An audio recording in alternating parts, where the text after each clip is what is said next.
Hello, everyone, and welcome to this new Open Science edition. I'm Andrea Costantini, and I'm a medical doctor specialized in clinical pharmacology. I work in PMI as head of regional scientific engagement for Latin America and Canada. Before giving the ground to the panelists to introduce themselves, I would like to take you through some ground rules for today's session. This session is being recorded. We record the sessions so we can share them later on our corporate websites and social media publications. If you are not comfortable with this, please disconnect now. During the session, you will have the opportunity to ask questions via the Q&A panel. That panel is moderated. Questions will become visible to other attendees once published by the moderator. Given time constraints, we may not be able to answer all questions. You can also contact us at the email shown in the screen and we will reply you. If your question is addressed by the panel, your name will not be visible to other participants and viewers. Please note that we might summarize and rephrase similar questions. You can also like published questions. Before asking a question, please check if someone else has already asked a similar one. If so, we would prefer you like that question rather than create a new one. This will allow us to focus more easily on questions that are relevant to the audience. Having mentioned this, please let me give the ground to our two panelists for their introduction, Giselle Baker and Pierpaolo Magnani. Giselle, all yours. Thank you, Andrea. Hello, I'm Giselle Baker. I'm an epidemiologist and biostatistician by training with a degree from the Medical University of South Carolina. Today, I'm the Vice President of Global Scientific Engagement, where I lead a team of scientists that travel around the world and share the science behind our smoke-free products and on tobacco harm reduction more generally. Pierpaolo, go ahead. Thank you. Good morning, good afternoon, good evening, everybody. I'm Pierpaolo Magnani. I'm from Italy, as you can say from my accent. I have a degree in statistics and economics from the University of Rome, La Sapienza. And currently at PMI, I'm Global Head of Behavioral and Regulatory Insights. I have a small team of scientists and consumer researchers. And what we do, we develop and we conduct most of the pre and post-market studies that we use to measure the potential, the likely effect of smoke-free products or smoke-free alternatives in adult users and non-users populations. Thank you so much, Giselle, Pierpaolo, for your introduction. And now let's move to the discussion. The range of different tobacco and nicotine products increased in recent years. And apart from the traditional ones that burn tobacco, like cigarettes, cigarillos, or pipe tobacco, consumers are increasingly using smoke-free products such as electronic cigarettes, heated tobacco, snus, or nicotine pouches. Today, we will discuss why it is important to understand what products people are using and how. What are some of the barriers to switching from cigarettes to these new products? And on the other hand, what factors can help smokers switch completely? We will also explore some of key considerations when measuring use patterns, including survey design, sample size, or the terminology, and share our experience to date. As there is no commonly agreed methodologies for measuring use of new tobacco and nicotine products, we are also very much looking forward to the input and questions from our viewers in the second half of the program. Giselle, based on what I mentioned before, there are a few questions coming to my mind. Is having a growing variety of products something positive? Wouldn't it be better just not to use any of them? And last but not least, does it matter what products people are using and how? Andrea, let me be clear on this. The best thing that any smoker can do is to quit tobacco and nicotine altogether. But we all know a large portion of them won't. And for these people, the smokers who would otherwise continue to smoke cigarettes, replacing their cigarettes with a less harmful alternative can be a way to reduce the smoking-related impacts on their health. Only if they completely stop smoking cigarettes. This is because although these products are not risk-free and they contain nicotine, which is addictive, they expose users to fewer and lower levels of toxicants than cigarettes do. But it's going to be important that we understand their use behaviors in order to understand the potential for these products to have a positive impact on their health. This is why we need to know what products are people actually using. Are smokers switching to these products actually stopping their cigarette consumption? Or are they continuing to smoke cigarettes while at the same time adding additional tobacco products on top of that? We also need to know how they're using the products, both the frequency of use and intensity of use. Okay, but I'm not sure I'm properly capturing the concept. Can you give an example, please? Sure. Let's say a person smokes 20 cigarettes a day, and then this person starts to use one of these new products. Let's say an e-cigarette. The person may completely switch to e-cigarettes, and this would reduce their exposure to toxicants and therefore the smoking-related health effects. But if instead of the person completely switching, they only replace half of their cigarette consumption with e-cigarettes. In other words, they're continuing to smoke 10 cigarettes a day and then using an e-cigarette on top of that. This way, you would not achieve the full benefit of switching because you're still smoking 10 cigarettes a day. In this scenario, we'd call the person a dual user. But there's an even more extreme version of this. What if the person actually continues to smoke 20 cigarettes a day, just like they did before, and now they start using the new product on top of that? In this situation, even if the product may pose less risk of harm to their health, by using it in addition to the cigarettes they used to smoke, they may even increase the effects on their health. As you can see in each of these different scenarios, it's not the product per se that's driving it, but it's the use behavior that drives the differentiation in the health effects. Okay, but I'm aware that some studies have reported that health risks for these dual users are even higher than for cigarette smokers. Which are your thoughts on this? Andrea, there are a lot of studies out there.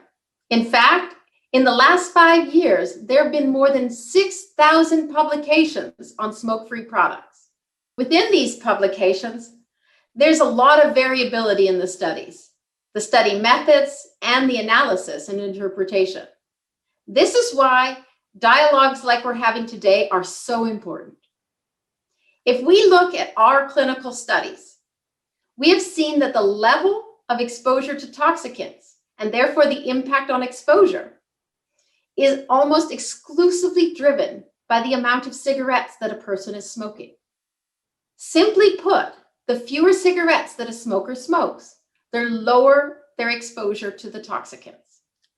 The fact is that many of these new products generate toxicants at levels that are orders of magnitude below cigarettes.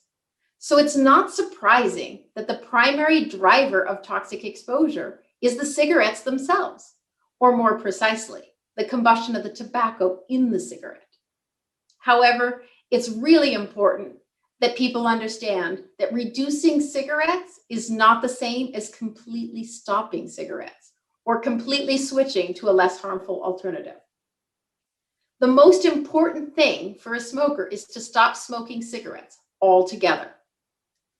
At the same time, we have to understand that with every new product that enters the market, there will be some level of curiosity, and therefore some level of dual use is likely, and maybe even expected. Behavioral change is complex, and for the most part, these changes don't just happen overnight. So we have to ask ourselves, how can we best minimize the amount of dual use or the length of dual use and maximize the quitting or full switching? I understand that, but how can we measure to what extent people use different tobacco products? Pierpaolo, we have been measuring smoking prevalence for decades. What experience do we have with the new tobacco and nicotine products? Well, Andrea, before discussing the new tobacco and nicotine-containing products, I think we should stay briefly on measuring cigarette smokings, for which you're absolutely right. We have extensive experience, including global standardized protocols. However, despite the decades of long experience, we can still observe meaningful differences depending on the methodology. What do you mean by those meaningful differences depending on methodology? Let me give you an example. In most of the surveys, there is a 100 cigarettes lifetime threshold to categorize a participant as a smoker. However, researchers have found that the inclusion or the exclusion of the 100 cigarettes threshold have or can have a significant effects on the results.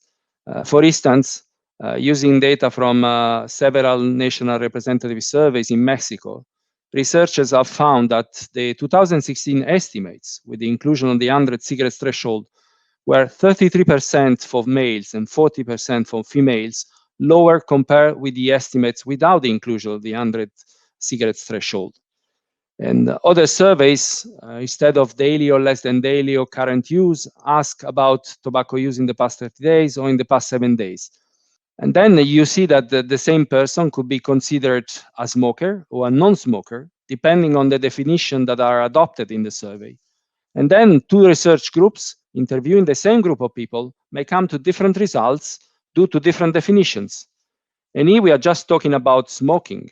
When it comes to the new tobacco or nicotine-containing products, I think the situation is even more complex. Okay, but PMI has been commercializing smoke-free products for several years now. I'm sure there must be a methodology in place to understand who is using PMI's products and how, correct? This is absolutely correct. And the study methodology that we use obviously depends mostly on the study objective. For example, in our cross-sectional surveys in the general population that are measuring prevalence, we classify a respondent as a user of smoker if they answer that they currently use a given tobacco product either daily or occasionally. Actually, I've prepared the overview of definition from one of our cross-sectional surveys. And of course, I'm not expecting that the audience that is watching this or attending this Open Science Day will make the effort to read it. However, I think it gives a good sense of the fact that we have many definitions, and it's key to have clarity about them. To the extent possible, we are trying to make sure that those definitions are consistently applied across studies and that the criteria are uniform across the different product categories. And while the approach of using comparable criterion questions for all products of interest is logical, this is not always the case. This is because products like e-cigarettes or heated tobacco products are new, and then research often develop new questions to measure the use prevalence of such products, which makes comparisons with smoking cigarettes very difficult. For example, some surveys would use the 100 cigarettes threshold for cigarettes, while for e-cigarettes, the same surveys will only use the one-time use. And that means? Well, again, think about an example. If you smoke a few cigarettes in your life, you are counted as a never smoker. But if you puffed on an e-cigarette once or twice, you might be counted as an e-cigarette user. I think there are three important points that I would like to stress at this point in time. I think first is important that we are able to differentiate between experimentation, trial, and established use. Second, I think understanding, and I think Giselle already mentioned that, understanding the frequency of use is also important. Is someone who uses e-cigarettes daily and has smoked one cigarette once in the past 30 days is really a dual user of e-cigarettes and cigarettes?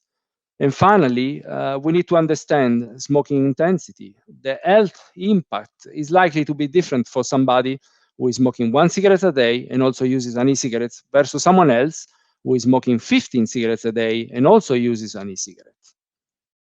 I see, but recently PMI reported that it had more than 19 million users of its smoke-free products, with more than 70% of them having stopped smoking and using these products exclusively. So this implies there must exist very detailed measurement of not only what product people are using, but also their frequency of use, correct? Andrea, this is absolutely correct. This data comes from our longitudinal panels and repeated cross-sectional adoption trackers of IQOS users. We used these studies, which we conducted in 45 countries in 2020, to estimate the total population of IQOS users, and at the same time, also the number of adult smokers who switch from cigarettes, so they stop using cigarettes to IQOS.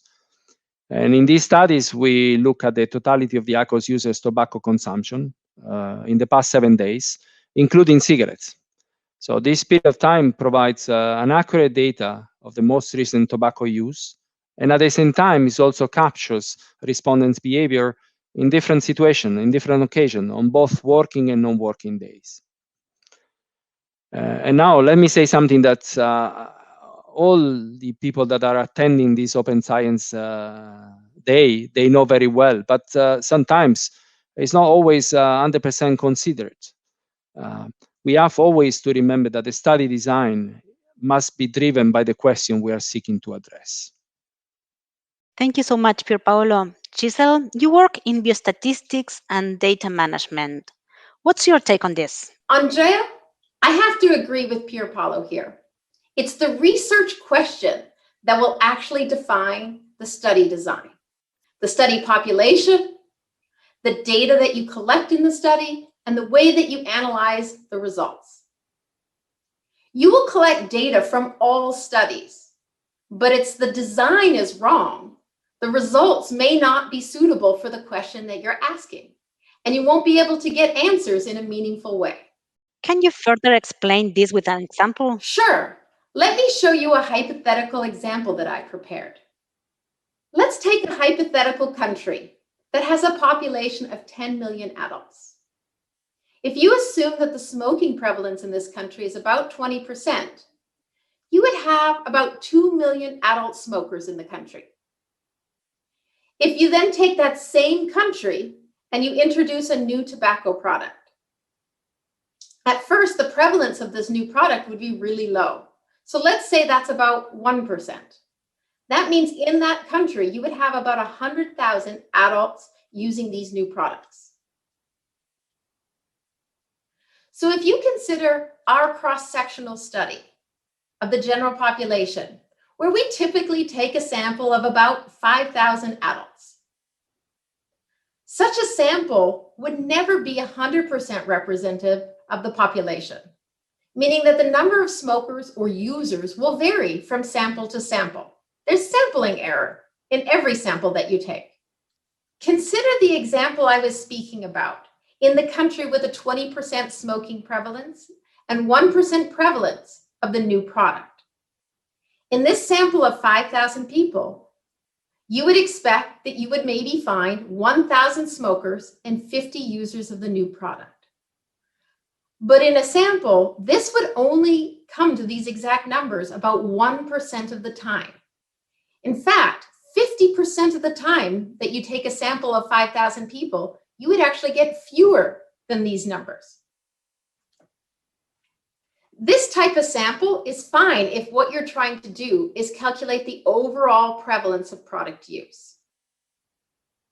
But if you then take that sample of 50 people and you ask them how they're using the product or what products they're using together, some may have used the products together with cigarettes. Others may be using the new products completely exclusively. And others may be using it with other tobacco products. When you start to break it down to the different ways people can use the product, the sample size is going to get very, very small, very, very fast. And it's going to be difficult to draw any meaningful conclusions on how the people are actually using the product. To be able to answer the question on how people are using the product, you need a much larger sample of people using the new product. So you would have to change your sampling approach to be able to achieve this. You would need to either significantly increase the total general population in your sample, or you would need to enrich your sample to find people who are using the new product. Or you can conduct it as a separate study where you actually take a survey just in people who are using these new products. This is the approach that we have taken. In addition to our general population, we actually do a sample from a database of users to understand exactly how they're using the product. Great. Thank you for that explanation. And how does PMA data compare with independent surveys? Well, just like the studies before, there are many different studies out there. But if you want to take a concrete example, let's use Japan, because Japan is a very important country when it comes to heated tobacco products. It's the first country where we launched heated tobacco products, and it's the country that has the highest prevalence of heated tobacco product use in the world. Japan is one of the first countries where the public health authorities have started to actually differentiate between cigarette smoking and heated tobacco product use. And in their survey, you see that the most frequent pattern of heated tobacco product use is actually exclusive use, with over 70% of heated tobacco products no longer smoking any cigarettes. When you compare this with our post-market surveys, we see very similar results. Actually, we've shared the results of these studies in a previous Open Science event, where my colleague, Steve Roulet, presented the results. If the audience is interested, they can actually find this recording on pmiscience.com. Thank you so much, Giselle. Pierpaolo, I've taken some notes from what you mentioned earlier, and I would like to go back to your comment about user definitions and consistency of questions. Some people who use e-cigarettes may refer to themselves as vapers. Many heated tobacco product users may just say, I'm smoking heated tobacco. Or in some languages, the word to describe tobacco use or smoking might be identical. So, how can researchers mitigate this potential risk of misclassification? Well, Andrea, there are several measures, several strategies that can be used to mitigate this issue. And depending on whether the survey is conducted via phone, online, or face-to-face, those can be the same or can be different. I would say that as a general principle, the questions should always be clearly specified, or the question should always clearly specify which product we are asking about. It could also be a good practice when there is a risk of misclassification, not to only describe the product, but also explain what the product is not. Let me, talking about misclassification, let me give you an example, not taken from a survey, but from the media. I think we all agree that IQOS is not an e-cigarette. IQOS is a heated tobacco product. But however, as you can see from these couple of headlines, here they are presenting IQOS as an e-cigarettes. And now you can see that even journalists, that's what probably done a fair amount of research, they are confusing two categories, and they are confusing e-cigarettes with a heated tobacco product. And why not adding pictures or something like that to make it easier? And this is obviously is a very good idea. Although, of course, as you can understand, it only applies to online or face-to-face interviews. However, even when using pictures, we should be careful to use them properly and be sure that we apply the right picture to the right situation in the right country, for instance. Another way is to change the order of the questions so that the questions about the new products are asked first. This approach somehow could lower the risk of confusion between the various product categories. And finally, another strategy could be that instead of asking questions about each product separately, the survey can ask participants to select each category from a list of multiple product categories as shown in this moment on the screen. This kind of check all that apply, to use a technical term, format has a particular appeal for measuring the use of emerging tobacco products that may have a very low prevalence in the population. And this because it takes up less space on the page or the computer screen and only requires one set of instructions for multiple products and show all the different products at the same time, reducing the risk of confusion.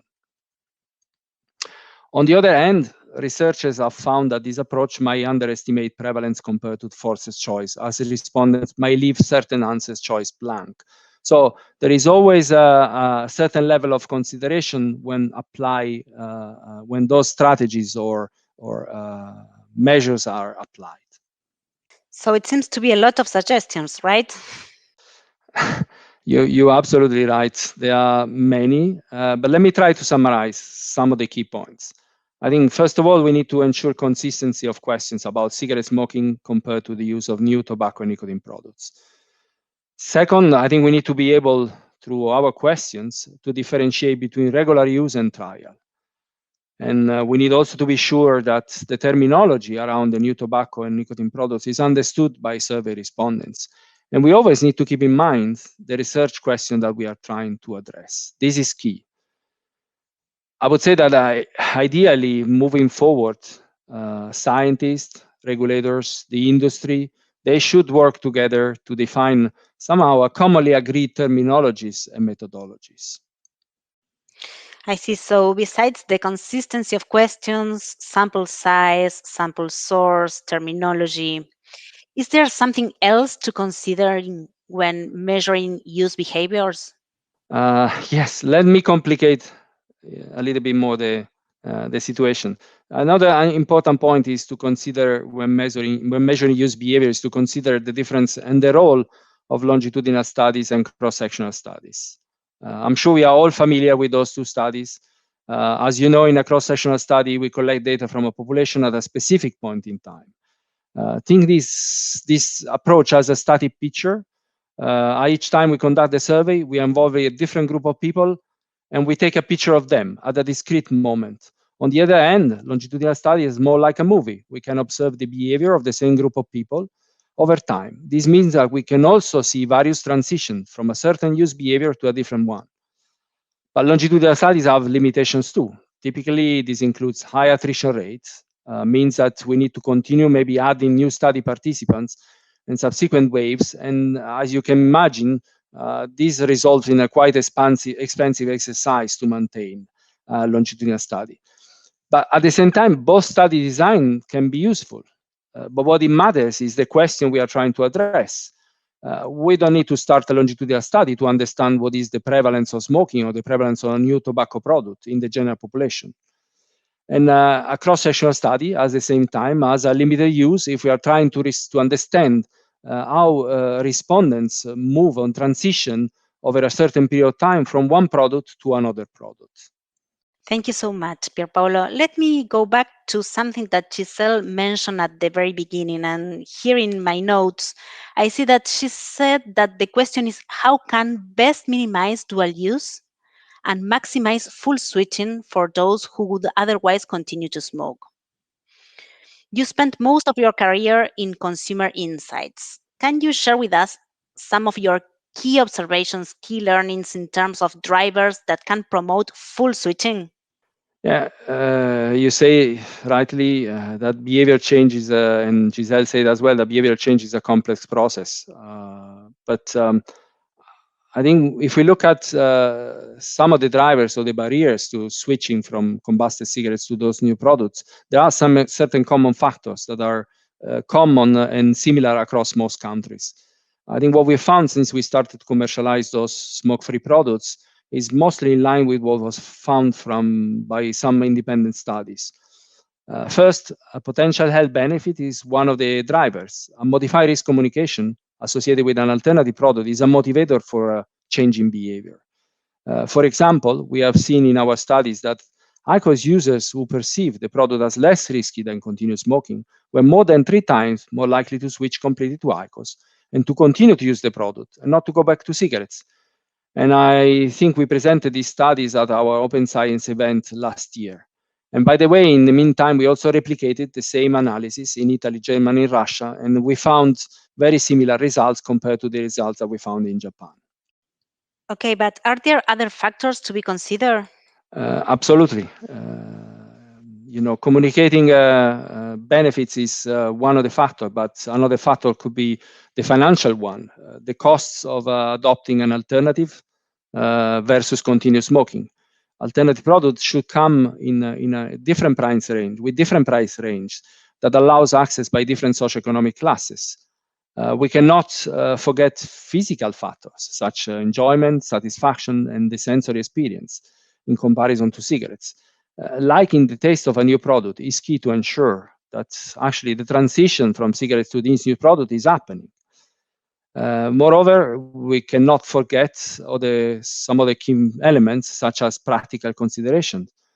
For instance, sometimes we underestimate the fact that the product should be available in places where consumers would usually buy their cigarettes, or psychological factors in terms of similarity to smoking ritual. And finally, social factors as well, such as the product being less bothersome for for others, or the product having less smell and no ash, which are very important to transition smokers away from combusted cigarettes to smoke-free alternatives. Thank you so much, Pier Paolo. Giselle, any last comment on this? Actually, I do. I have one comment that I'd like to add. I would like to add it because I think it's an important piece. If we want to accelerate switching people away from cigarettes, consumers need to have accurate, clear, and truthful information about the benefits, but also the risks of these new products compared to smoking cigarettes. Smokers must actually know that alternatives to smoking exist before they can actually even think about switching. Therefore, if adult smokers don't have this information, or the messages that they are receiving are confusing, or lead them to believe that all tobacco and nicotine-containing products are equally harmful, then why would they seek out these products? And just as important, why would they switch to them? Thank you so much, Giselle. Thank you, Pier Paolo, for taking us through this. My take-home messages are for smokers who don't quit. The health impacts of cigarette smoking can be greatly reduced if a person who smokes completely switches to a less harmful alternative and stops smoking. Although the alternative products are not risk-free and provide nicotine, which is addictive, in our studies, we have seen that exposure and body's response to toxic exposure is almost exclusively driven by combustible cigarette use. That's why it is important to understand how people use tobacco and nicotine products. Do cigarette smokers switch to a new product and stop smoking cigarettes? Do they use other tobacco products at the same time? How frequently and how much are they using each tobacco product? As there is no commonly agreed terminology or methodology, different studies can reach different outcomes. Therefore, we need to make sure we are cognizant of the strengths and limitations of each approach when interpreting the results. Finally, scientists, regulators, and the industry should work together in developing commonly agreed standards to promote comparability across different studies. Let's now open it for a live Q&A.